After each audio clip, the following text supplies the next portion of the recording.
Josephine, I have noticed that we have 2 copies of most of our favorite books, so we can pack one set and leave one here. Yes, ma'am. And I'm almost done sorting the clothes to be packed. That's good. There she is, Pattie Ruffner Jacobs. Born in West Virginia in 1875, but lived most of her life in Birmingham. She's one of the most famous women to ever live in this city. She helped to change the course of history for the United States of America. Now, for the sake of this story, let's just say I was a member of her household staff. Let's say my name is Josephine.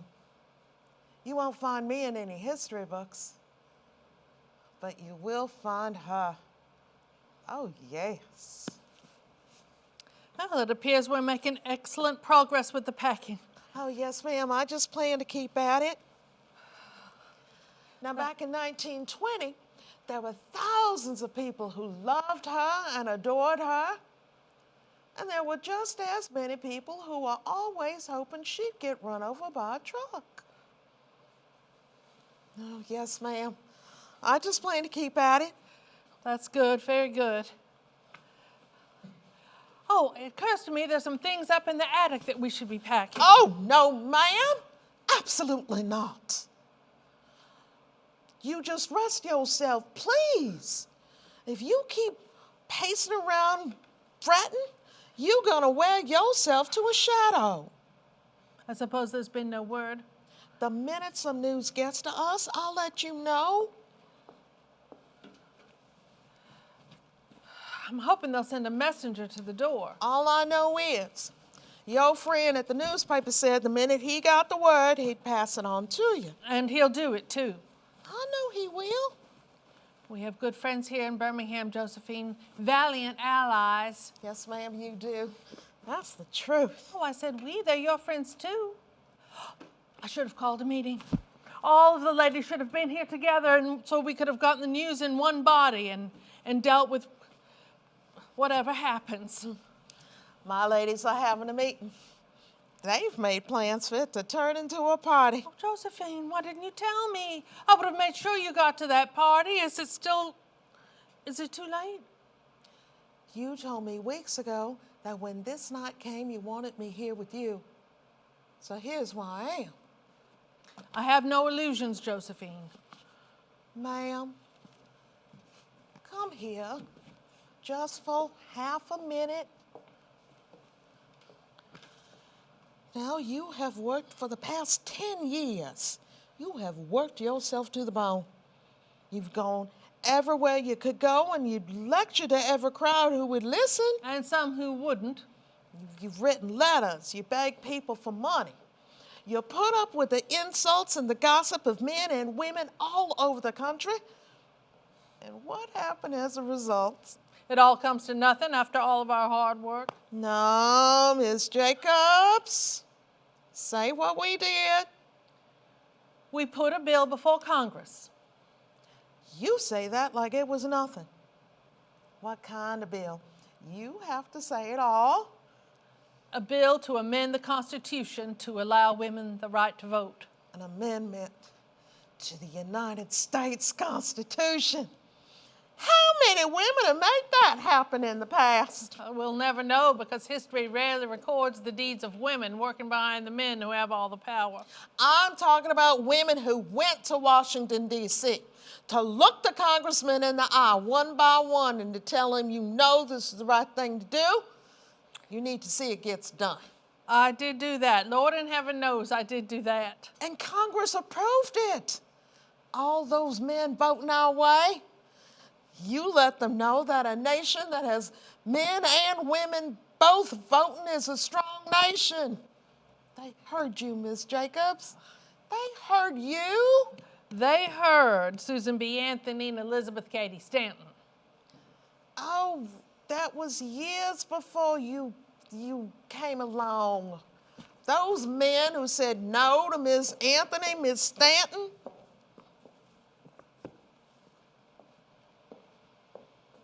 they was dead by the time you came along. Not all of them. My point is that you have stood up and faced every man who has any kind of power in this country.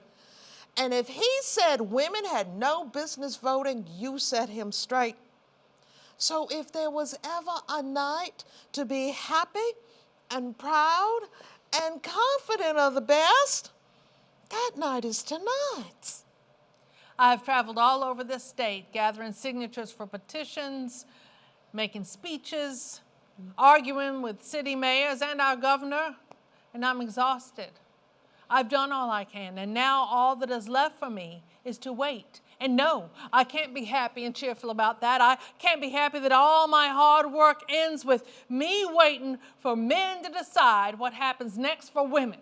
But that's part of the process. And nothing you say can change the fact that to amendment to the Constitution must be ratified by 3/4 of the states. And whether we like it or not, 35 is not 36. And what happened? Congress approved it? 35 states have ratified the amendment so far. Tennessee will be 36, and that's not going to happen tonight. Number 36, ma'am, tonight. There was a time I would have believed it. Well, the time is now. I do believe it. Well, I don't believe it. All I'm saying is I do. Well, I don't. Well, I do. Do you want to go one more round? No. I believe it is possible that you do not completely understand our situation. Well, I believe I do. Now, it was a remarkable feat to get a bill put before Congress, and both houses approved it, and we were right to rejoice about that. It was a wonderful day when that vote was cast, but it was not the end of the struggle. The states still have to ratify the amendment. And right away, 10 states voted in favor. Then it was 12, then it was 15. True. And soon it was 20, then one right after another. Arizona, Oklahoma, New Mexico, West Virginia, Washington State made 35. And that was 6 months ago. 6 months, Josephine. We have to face the truth. The amendment has run out of steam. You mean to tell me that 35 states would vote to ratify an amendment and then that's it? That's the end, 35. When all we need is 36. You believe that to be impossible? Well, to lose by only one state don't seem fair. Josephine, if life were fair, women would have had the vote to begin with. Nothing, absolutely nothing, motivates me, springs me into action like an injustice. I thought I could be satisfied being the bride of Birmingham's richest man, but I became aware. I learned of little girls, 11, even 10 years old, being sent to work in the mills and factories in Birmingham, no chance of an education. And little boys, 12, 13, being sent into the mines. And that's all I needed. I knew right then and there that this madness, not until mothers and sisters and wives could have a vote in the social issues of the day would any of the working conditions change in our factories and mills and mines. So that's what I set about to do. And now I've had more than a decade of people whispering behind my back, oh, she just wants to have the vote so she can feel as important as any man.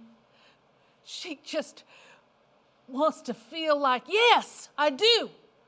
I want to feel as important as any man, yes. I have to keep believing that the men who vote on these things know what's right and what's wrong.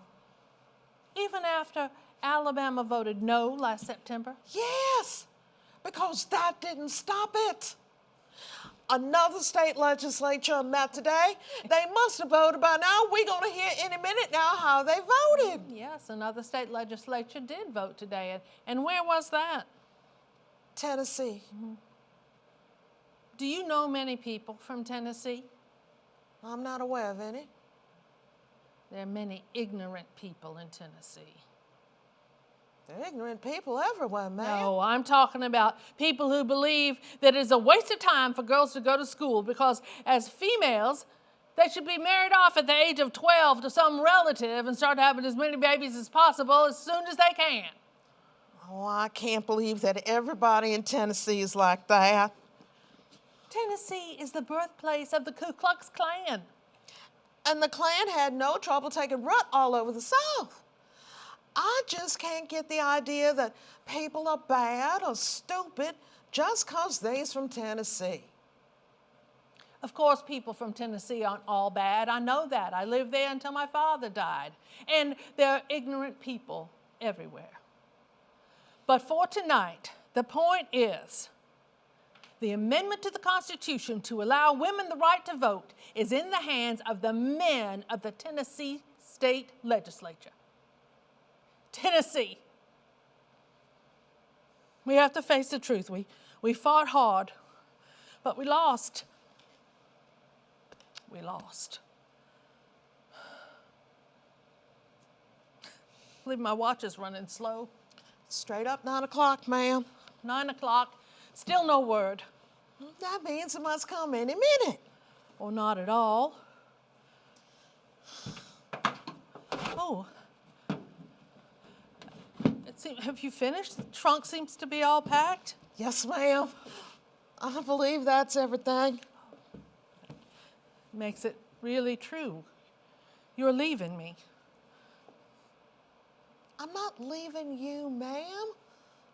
Going to work with my ladies in Tuskegee. Fight won't be over tonight, ma'am. Even if Tennessee votes yes, fight won't be over by a long shot. Not for all of us. I can't tell you how much I appreciate the gift of this trunk. Oh, it's been all over the world with you, and I feel like you've given some of those adventures to me. Beautifully said. And perfectly true. I did want you to have an authentic souvenir of all of our hard work fighting for women's suffrage. Suffrage. In my opinion, we should have used a different word from the beginning. Well, why were people arguing about who's right and who's wrong? The last thing we need is them not knowing what we even talking about. That is a reasonable point. But without suffrage, there'd be no suffragettes. A little "et" on the end of the word to make us feel small, to remind us we're powerless without them. But we showed them, didn't we? Oh, yes. Took their hateful word and made it our own. Suffragettes, all right. Suffragettes it is. Know the name of the women who are going to make your lives miserable until they get what they deserve. And that's why I need you to stay with me, Josephine. Keep the trunk and everything in it. Just don't leave me. Not tonight. The driver won't come for me till tomorrow morning, ma'am. Now, I made that arrangement because I was not going to leave you alone tonight. But you know I must go where I'm needed most. Miss Jacobs, I learned that from you. Miss Jacobs, if you're no longer in my employ, you must stop calling me Miss Jacobs. Now, right this minute. Oh, the nature of the relationship between a white woman and the colored woman who works in her house, ma'am. Those are the societal rules, yes. And they'll affect some of us in different ways, very different ways. And that is why I must be in Tuskegee. Well, if you want to continue the fight, Birmingham is the place to do it. We have the most powerful and influential women's rights groups in the South. For white women.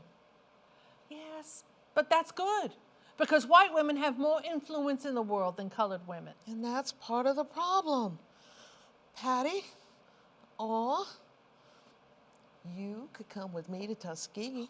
You know I can't do that. Why not? Your husband supports your causes with his whole heart. The girls are grown and moved away, so why not? Work for the Negro women in Tuskegee. Would I be welcome? Not if you tried to run the show. That's in my nature, I'm afraid. So you see, you have to be here. I have to be there. There are Negro women's groups in Birmingham. I've attended the Negro groups in Birmingham, and I have grave doubts about them ever accomplishing a thing. They simply do not have the resources. Name one advantage that the Tuskegee women's groups have over the women's groups in Birmingham. Margaret Murray Washington. Yes. She founded the Tuskegee Mothers Club and the Tuskegee Women's Club and the Alabama Federation of Colored Women's Clubs. This is true. She knows how to get things started, how to keep them together, and how to keep them going. And let's be fair, she was married to Booker T. Washington. And? Just a lot of doors open for you when you've been married to one of the most famous men in the country. Just as they do when you're married to one of the richest men in the South. Oh, now, Josephine. Patty, you cannot deny that it has been an advantage. You would not have been able to go all over the country giving speeches if you didn't have a house full of servants watching over your children while you were gone. You sound resentful of my family's wealth. You spoke dismissively about Mrs. Washington. I merely said that she has been able to accomplish what she has because she was married to Booker T. Washington. I meant no offense by it. I'm sure you didn't. But consider what it means to be a colored woman in Alabama. If you want to have your voice to be heard, you're going to have a hard time getting the people in power to listen to you. Fair enough. So your best chance of being a woman whose voice is heard is to be married to a famous colored man, a man who's respected and admired all over the world. Let me remind you that this respected and admired man was practically a member of my mother's household. Man. I'm afraid you're nurturing a feeling that I am some sort of racial bigot. Man. You read his book. You know he spoke in ardent praise of my mother. I have read Up From Slavery, ma'am, many times. And no matter how many happy memories he may have had of the time, Booker T. Washington was your mother's houseboy. He was a servant. He was a trusted and valued employee. He was a little boy. Your mother paid to do jobs that she, an adult woman, did not want to do. He was not a slave, Josephine. He was free. He was free to be treated as a slave, Mrs. Jacobs.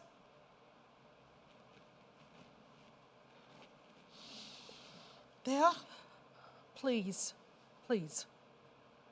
Let's not argue tonight. Not when you're already determined to leave. There are also matters on which we will not see eye to eye. But you'll have to trust me that it's a larger part of the problem. There are some matters on which we will not see eye to eye. I'm taking you at your word. You wish for us to no longer be employer and employee, but two friends.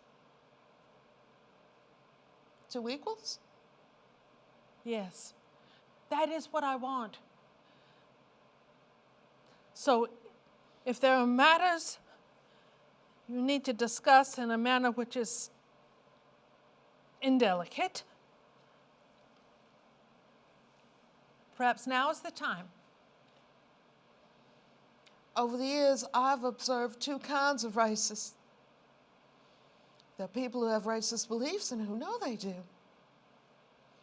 And then there are people who have racist beliefs who may not be fully aware of how racist some of their beliefs may be. I hope you feel at least that I'm one of the ones who doesn't know. Yes, Patty. Yes. Tell me exactly what beliefs I hold that are racist. In your case, I think it's more of a matter of what you have not allowed yourself to care about. They're facts, you know.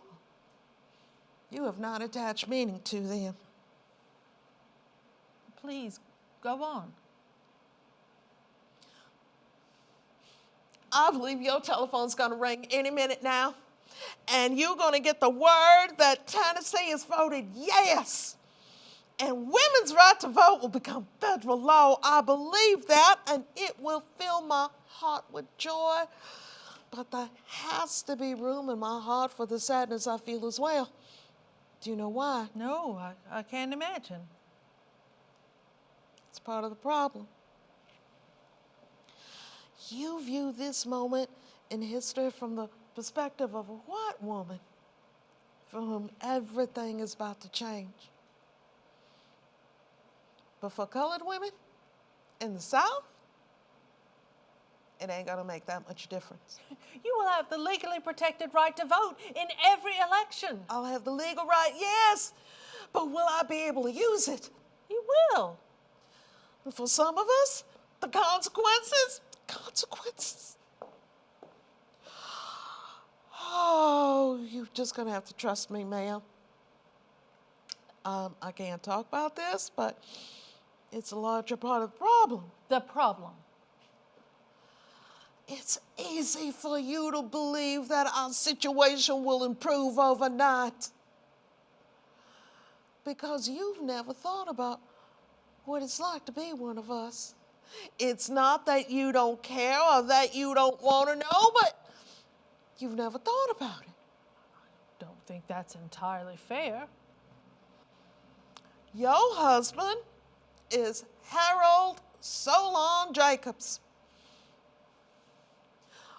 Born in 1866, made his fortune in the mineral wealth of this state. True.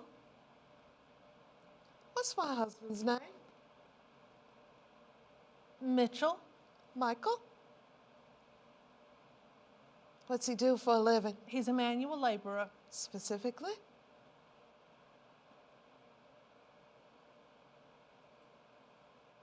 I don't know.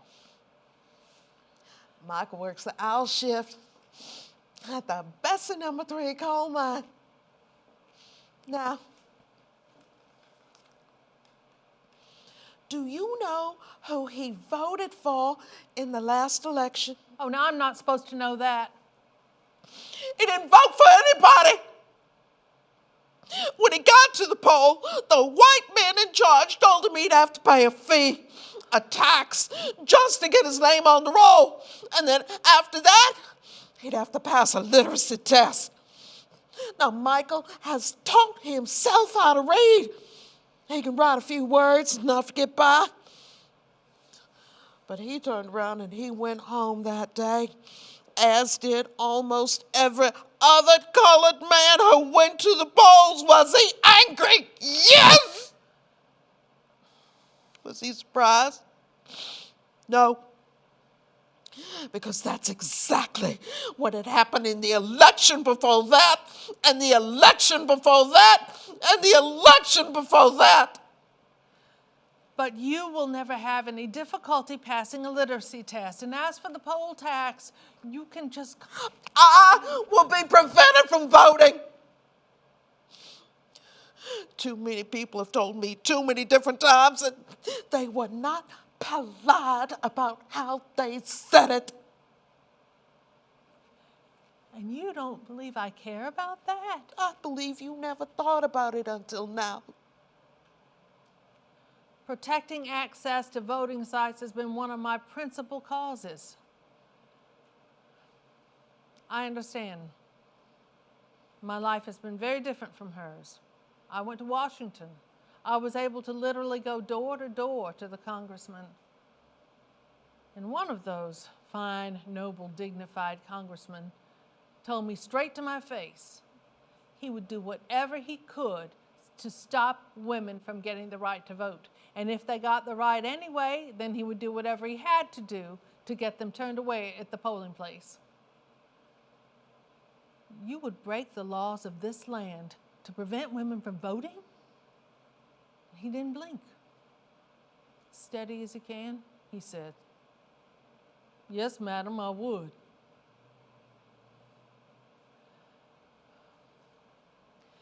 I am aware that I have been very ignorant of many aspects of your plight, my friend. We aren't born knowing everything. We learn as we grow.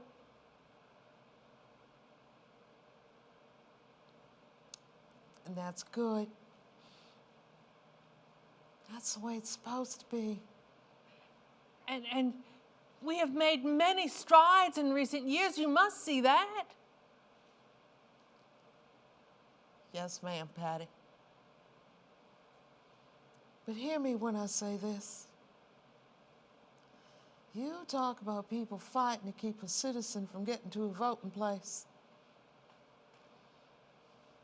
Do you have any idea how many colored men have been dragged away from a polling site? Dragged away and then lynched? Hanged by their neck from the branch of a tree till they was dead for trying to vote, for trying to exercise their constitutional rights. I am aware. But surely, no one has ever lynched a colored woman. I haven't heard of. How many? Over 100 of us colored women, Patty. And that's just so far. Don't think for a minute that there won't be more. But not you. It's unthinkable. Patty, my friend, who was it who said just a few minutes ago that something being unfair is no guarantee that it won't happen? I did say that, yes. You've had men tell you to your face that women should not have the same rights as men. What were their reasons? They say that women naturally lack the mental abilities of men, that their brains are not capable of making such important decisions. Or they say if women do get to vote, they will think of themselves as equals of men. And why do they say what they say? Because they are filled with fear and hatred at the idea of white women voting. But the thought of a vote being cast by a colored woman pushes them to the brink of insanity. You can't change the hearts of everyone in this world. Was that a knock at the door? I believe it was. The messenger? I'll go get it. No, I'll answer the door tonight. It's from my friend at the newspaper. To Mrs. Solon, Harold Jacobs wanted you to know tomorrow's front page headline will be as follows. Tennessee State Legislature becomes the 36th to vote yes. 19th Amendment will grant American women the right to vote. Oh, Miss Jacobs, Miss Jacobs. I'm so sorry, ma'am. Josephine. Here, take this. It's for your husband, Michael, and yourself. Set yourselves up in Tuskegee. They're going to be men down there, too. Try to keep me from voting. Yes, yes. I imagine there will. Perhaps this will protect you, at least for a while.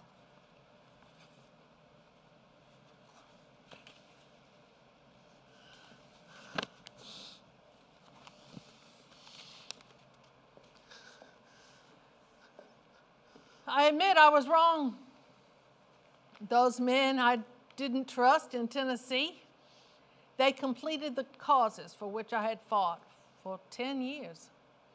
And suddenly, 26 million women who had never had a voice in their own democracy had the opportunities, the same opportunities as wealthy white men had had for 200 years. And in the next 100 years, I suppose anything is possible.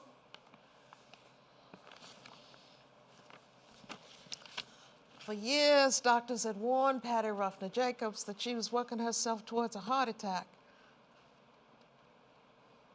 I guess you can imagine how much attention she paid to them. Oh, she kept fighting and writing letters and making noise. I fought every battle I could, and that included joining you and your ladies in Tuskegee. And changing the laws about the poll tax and campaigning for laws against the poll tax and the literacy test. It took years and years. Pattie did not live to see it. But we did it. We won that battle too. Now, I'd hate for you to think that suddenly voting became easy for women. There are places where people, especially women, and especially women of color, were prevented from voting. There were corrupt white men in power who wanted to make it difficult for certain people to vote. because those people would have voted out those white men unless someone stopped them. It happened. It still happens. It's called voter suppression. There are people who do not want you to vote, and so they will try to make it difficult for you by closing polling places, limiting voter registration, requiring additional identification. And when somebody tries to make it difficult for you to exercise your legal right to vote, that's when you need to be like Pattie. I think she means be like Josephine.